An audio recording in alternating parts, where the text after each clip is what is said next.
Bywyd diddorol oedd bywyd y Graig, pawb yn byw yn annibynnol ar y byd. Erwe bras yn cynhyrchu gwynydd, mil o ddefaid ar y mynyddoedd, yn magu gwlân.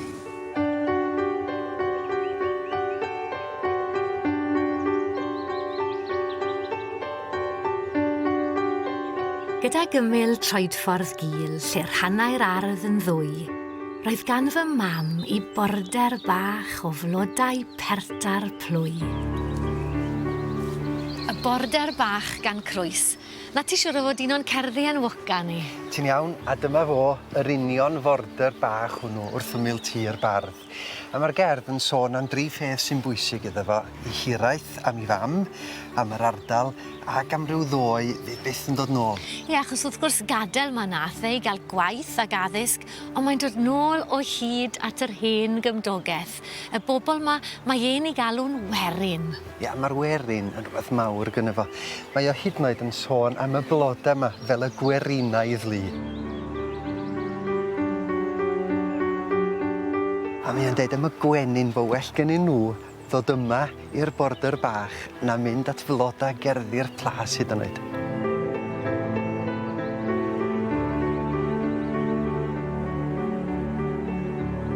Mab I grydd oedd a doedd ddim lot o lyfrau yn y tŷ, llyfrau am lysiau meddyginiaethol a'r Beibl falle. Ond oedd I wncwl ap Llywelyn yn fardd ac yn medru englyna, ac wrth I drad y dechreuodd y diddordeb. Er mae cynganeddwr oedd ap Llywelyn yn benna, yr un ddylanwadodd fwyaf ar Crwys fel bardd ifanc oedd barddoniaeth crefyddol ap Llywelyn. A pan ddechreuodd Crwys farddoni, pregethu ar gân oedd e. A hyd yn oed pan oedd e'n sgrifennu cerddi coffadwriaethol, oedd e'n dal ar y cyfle I foesoli. William Williams oedd ei enw iawn ond gymrodd e'r Crwys o enw capel yr annibynwyr yng rhai cefn parc, Pant y Crwys, a fel na fuodd hi wedyn, just Crwys. Oedd yr enw'n achosi tipyn o ffwdan. Byddai'r di Gymraeg weithiau wrth I gyflwyno fe mewn oedfa neu gyfarfod yn croesawu Mr Curious neu Mr Serious Williams.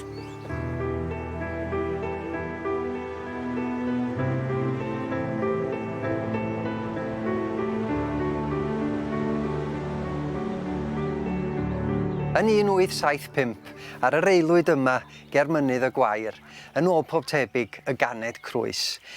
A hyd yn oed o'r dyddiau cynhara yn ei farddoniaeth o, oedd o'n rhoi bri ar yr iaith Gymraeg ac oedd o'n dyrchafu bywyd y bobl gyffredin. Ac o'r tair coron enillodd o yn y Steddfod Genedlaethol, mae'n siŵr mai bryddest I werin Cymru gafodd y gamoliaeth fwyaf.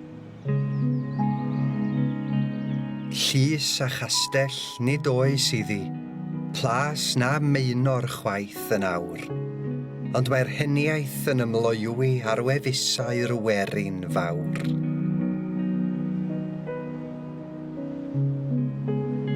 O'r Crwys yn dyn preifat iawn. Doedd ddim siarad â phawb, wni ddim pam, ond dyna teip o gymeriad oedd e. Oedd wrth I fod yn darlithio a phregeti, neu holl waith e.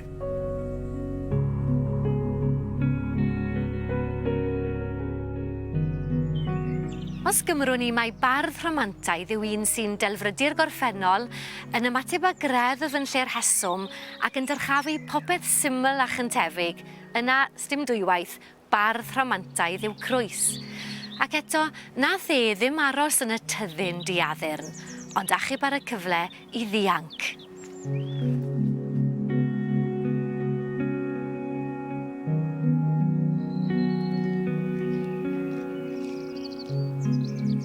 Ath o'i ysgol fach Pencli yn gynta, ac wedyn I ysgol Rhydaman, ysgol Watkin Wyn, lle oedd o'n paratoi ar gyfer y weinidogaeth. Bydde fo'n mynd ar hyd y ffordd yma o gyfeiriad Cwm Lôn dros fynydd y Gwair, a wedyn pasio Garreg Filltir, oedd yn deud, bryd hynny, y geiria'n glir, Llandeilo, 12 milltir.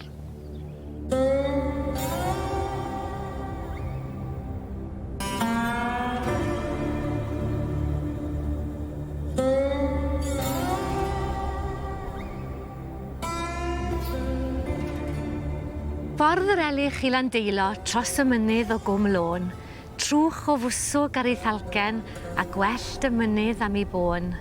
Yno saif hen Garreg Filltir, llafn un wyneb, garw i bryd. 12 milltir i Landeilo yw ei stori. Dyna i gyd. Yno roedd pan eithim gynta'n llencyn ysgol ar fy nhaith. Neb i ddweud fy hiraeth wrtho am elusur filltir faith. Boed ofid faint a fyno, boed y ddagrau rif y gro. 12 milltir i Landeilo, eber Garreg, boed a fo. Yma'i rhoddwyd gynt gan rywun nad yw mwy ar dir y byw. Yma safodd drwy'r blynyddoedd, carreg fedd yr oesoedd yw. A phan bylor bras lythrenau, hithau'n malu ddarn ar ddarn, 12 milltir fydd o'r fangre i Landeilo, hyd y farn.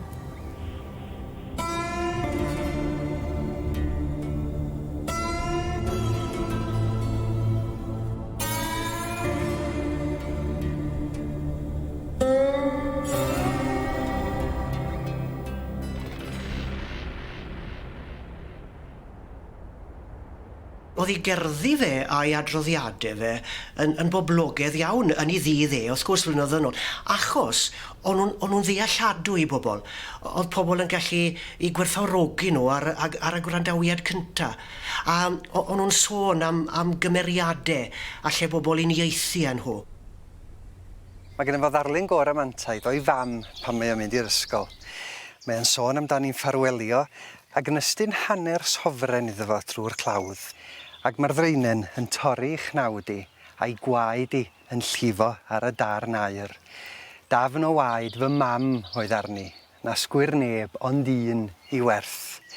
Ac oedd yr atgof hwn wedi bigo fo weddill y daith.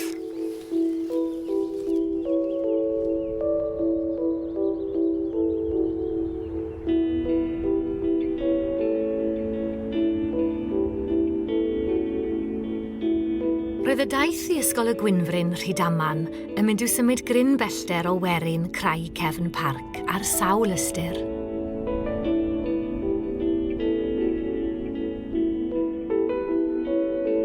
O Rhydaman ath ei Fangor i'r coleg, a fyny gwrddodd e i'w wraig, Grace Harriet Jones. Ac yn y cyfnod hwn, roedd e'n cael tipyn o lwyddiant yn yr Eisteddfodau, a'r dylanwadau ar ei farddoniaeth yn tyfu. Ar ôl dylanwad i wncl, Ab Llywelyn, dath Watkin Wyn, a wedyn Ceiriog a John Morris Jones. A phob un yn dwysau i nodau o gan un syml a naturiol, canu telenegol. Ceiriog oedd y cyntaf adnam byd mi erioed. Dath i ddylanwad i'n drwm arna, a dwi ddim yn siŵr, nad yw yn nilyn ni ac yn erlu ni hyd y dydd hwn.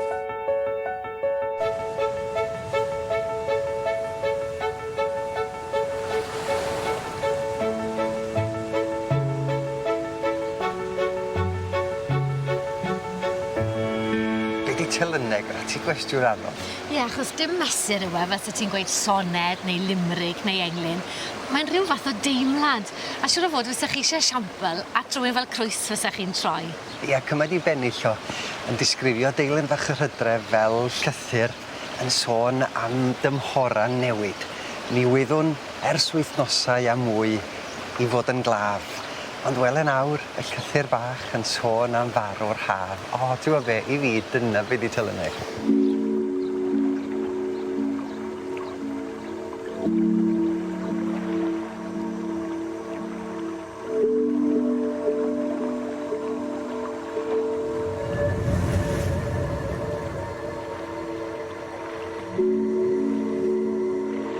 Crwys yn gweithio i Gymdeithas y Beible am 10 mlynedd ar hugain, ac felly ges e ddigon o gyfle i grwydro ledled Cymru a thu hwnt. A thro ar ôl tro, i ni'n gweld sut mae'r llefydd penodol yma yn dihuno'r awen ynddo fe. O Gwmelan i San Malo, o Afon Menai i Abereiron, roedd Crwys fel sef yn ymateb i'r hynna wele fe o'i gwmpas. O edrych yn ôl ar beth erioed i wneud, Os yn ein dweud mae cynnyrwiadau wedi dod I mi drwy'r llygad I nhw. Bethau a welais am llygad. Un o'r llefydd anfarwolodd yn ei waith yw Melin Trefin. Yn y gerdd hon, I ni'n clywed am yr hen elyn amser oedd yn gymaint o fwgan iddo fe. Unwaith to, mae stori ddoi'n cael gafel ynddo fe. Ac fel yn y gerdd y Garreg Filltir a dysgu y dail, mae Crwys fel sef e'n tristau'n llwyr wrth feddwl am amser yn trechu ni bob tro.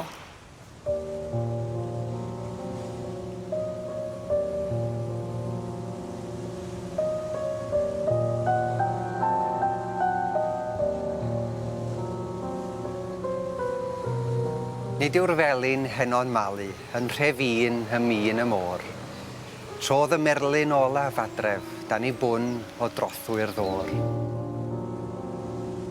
Ac mae'r rhod fe gynt yn rhygnu ac yn chwyrnu trwy y fro, pan farw'r hen felinydd wedi'r rhoi I holaf dro.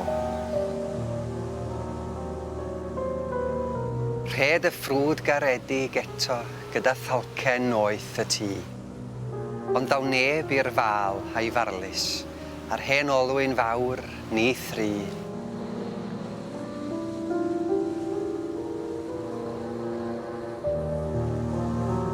Lled o'i gwenith gwyn llan rhian derfyn haf yn llwythu cras. Ni cheir mwy ond tres o wymon gydag ambell frwynen las.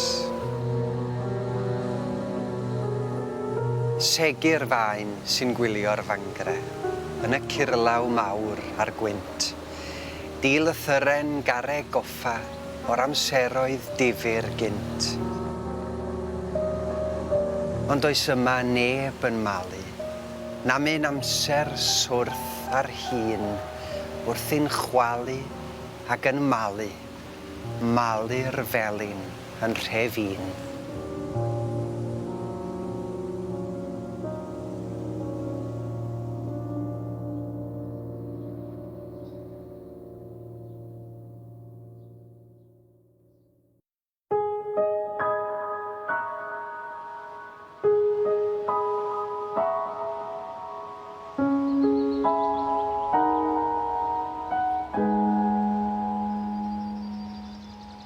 Yn 1898 symudodd I Fryn Mawr, lle gwahanol I bentre Creu Cefn Parc, mwy Saesnig ac yn y dyddiau hynny'n dipyn mwy diwydiannol.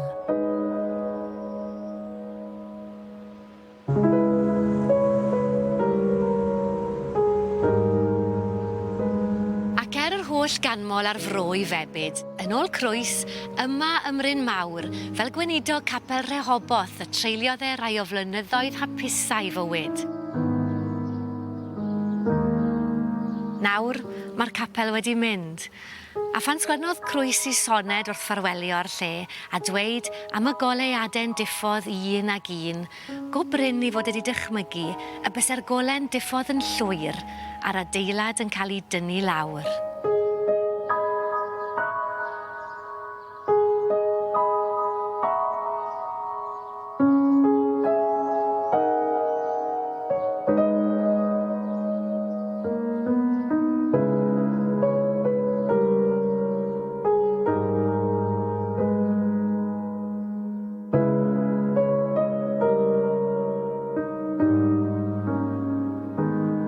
Pregethu yn Saesneg yn bennaf oedd Crwys yn ei wneud.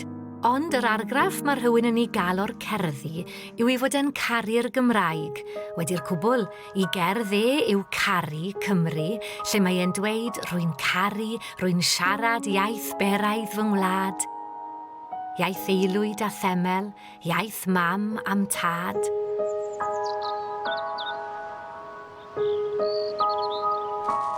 Ond dyw e ddim yn dewis siarad Cymraeg a'i blant ei hunan. Na'r allech chi ddadle wrth gwrs taw ffasiwn y cyfnod oedd hyn. Ie, falle. Ond rhywsut fyddech chi wedi disgwyl I Crwys, archdderwydd Cymru, hoff fardd y werin, fod wedi trosglwyddo iaith y werin ar ei eilwyd.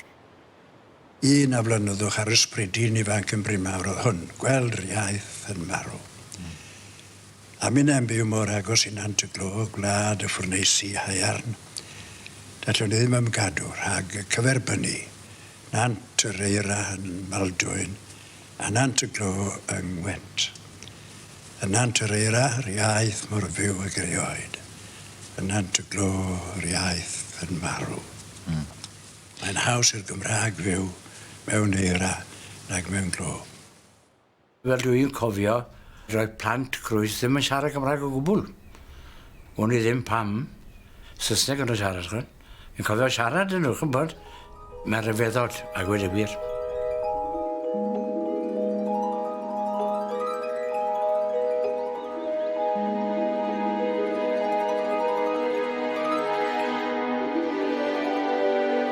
Rwy'n caru pob erw o hen Gymru wen I chreigiau a'i hosys i'r air llew a dirmig lond ei wen. Sut gwyddai'r pen dros heddw'r hi, fod mam yn mynd yn hen.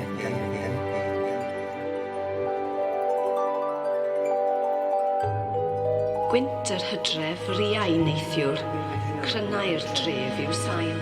Ar Garreg Filltir, bydd Nemor Neb yn sôn am gymrodorion. Ar Garreg Filltir, mae iaith y mam yn faes ac nid yn ddoddion. Fel llawer un arall, dwi'n cofio dysgu waith o pan o'n i'n yr ysgol. A mae gerddi fo hyd heddiw yn cael ei llefaru a'i canu ar hyd yn llwyfanna ni. Hei ho, heidi ho, fiw sipsi fach y fro, cloch y llan, hon yw fy olwen i. Maen nhw'n swnio'n syml, ond dim gwaith rhyw fardd ffwrdd â hi sy'n yma. Mae'r holl nodiadau a'r cywiro llafurus yn dangos pa mor galed mae angen gweithio mwyn creu rhywbeth sy'n ymddangos yn hawdd. Be sy'n ddiddorol wrth astudio'r llawysgrifau yma ydy cymaint o draffer oedd Crwys yn mynd iddi I lunio cerdd. Mae'n amlwg I fod yn berffeithydd wrth ein ati. Enghraifft, mae'r gerdd ar un ochr, ac yna ar yr ochr arall, mae llawer iawn o nodiadau, rhyw syniadau yn dod iddi benne, a chwarae ar ei weiriau ac acw. A chi'n gweld wedyn fel mae'r gerdd yn tyfu ac yn datblygu.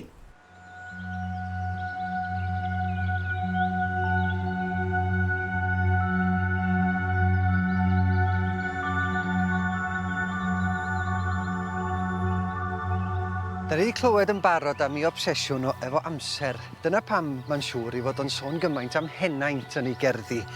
Yr hen Brenafala, yr hen bobl, hen gyfaill, a'r henw'r enwoca ohonyn nhw I gyd mae'n siŵr. Yr hen ŵr fe oedd wrthyn foran sgubo'r dail. Pob un yn wynebu'r un dynged a'r bardd sy'n cwrdd ar bad yn y gerdd Gweddill.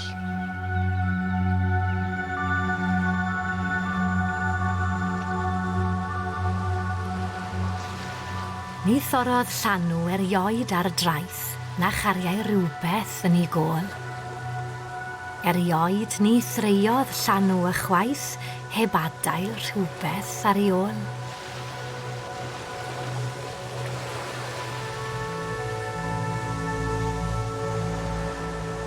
Cilio olyd gwyrdd yr haf o frig yr allt dros drothwy'r ddôl, ni ddwg I ddoniau oll I ffwrdd.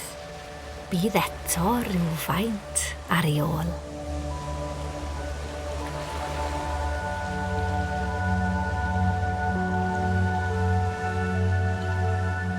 Pan ddofi'r gilfach glid a glân I gwrdd ar bad a ddaw I'm nôl. Wrth godi hwyl a llithro I ffwrdd. Mi adaf rhywbeth ar fy ôl.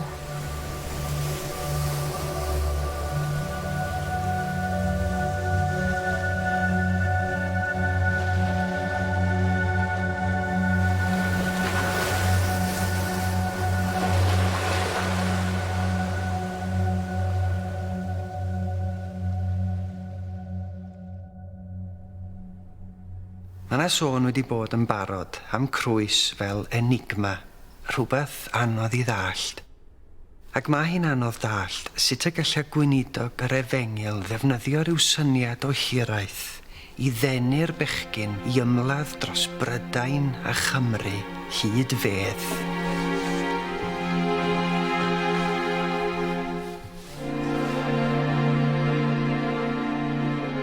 Mae baner drilliw Prydain yn chwarae yn y glas. A rhaffau o'r ebanau tlws i'w llys a llan a phlas.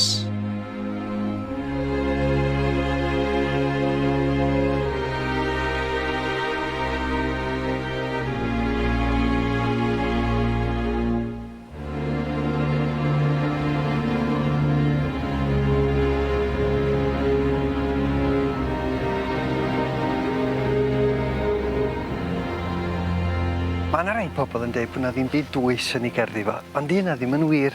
Ti'n mysio fod yn gymleth i fod yn ddwys. Ti'n gweld, mae Crwys yn trin a thrafod themau mawr, ond bod y tinc sentimental na i rei yn siarad gormod efo'r galon a ddim digon efo'r meddwl. Ie, falle bod ti'n iawn, ond sa ti'n meddwl tra bo calon dyn ni, byddwn ni wastod yn hyreithi am Melin Trefin a wastod yn cydymdeimlad ar hen ŵr sy'n sgubo'r dail. Gwynt yr hydref, briau neithiwr, crynau'r dref i'w sail, ac mae'r henwr wrthi'n fore'n sgubo'r dail. Yn ei blig i'ch ben ei sgubell, cerdd yn grwm a blin, neu steilen grin yn ymlid, deilen grin. Pentwr arall, yna gorffwys enid ar y nain, hydref eto a byddantau gyda'r dau.